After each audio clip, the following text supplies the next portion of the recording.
And maybe it's a little column A and a little column B, you know?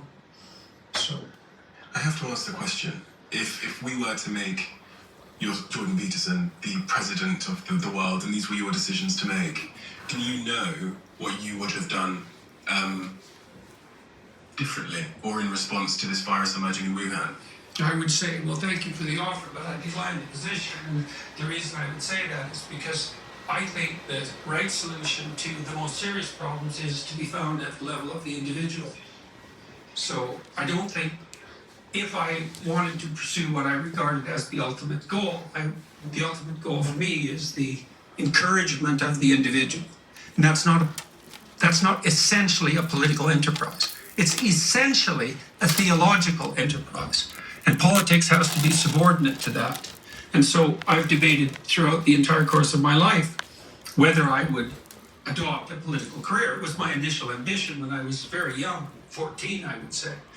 But when push came to shove at every decision point in my life, if I had to choose between working on the encouragement of the individual and pursuing a political career, I always chose the former.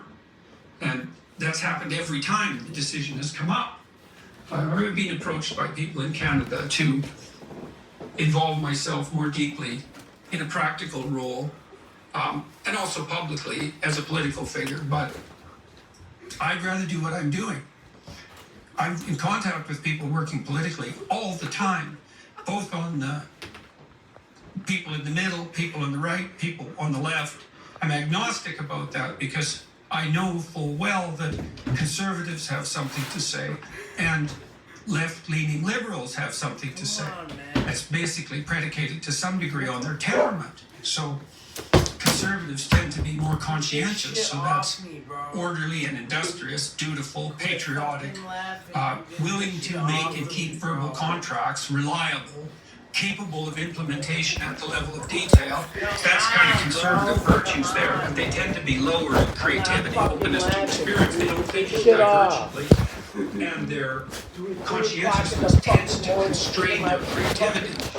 Whereas the liberal types, they're high in openness to experience, that's the creativity dimension, but they tend to be lower in conscientiousness, particularly orderliness. And so what that means is those with a liberal temperament tend to be creative / entrepreneurs, and those with a conservative temperament tend to be managerial and administrative. That doesn't mean they can't run businesses. Well, you want a conservative person to run your business. You might want a more liberal person to pepper you with off-the-wall ideas, you know. And then if you're going to run an enterprise, business, or a society, there has to be a continual dialogue between people of different temperaments, so that we can keep the ship of state, let's say, tracking to an ever-moving destination.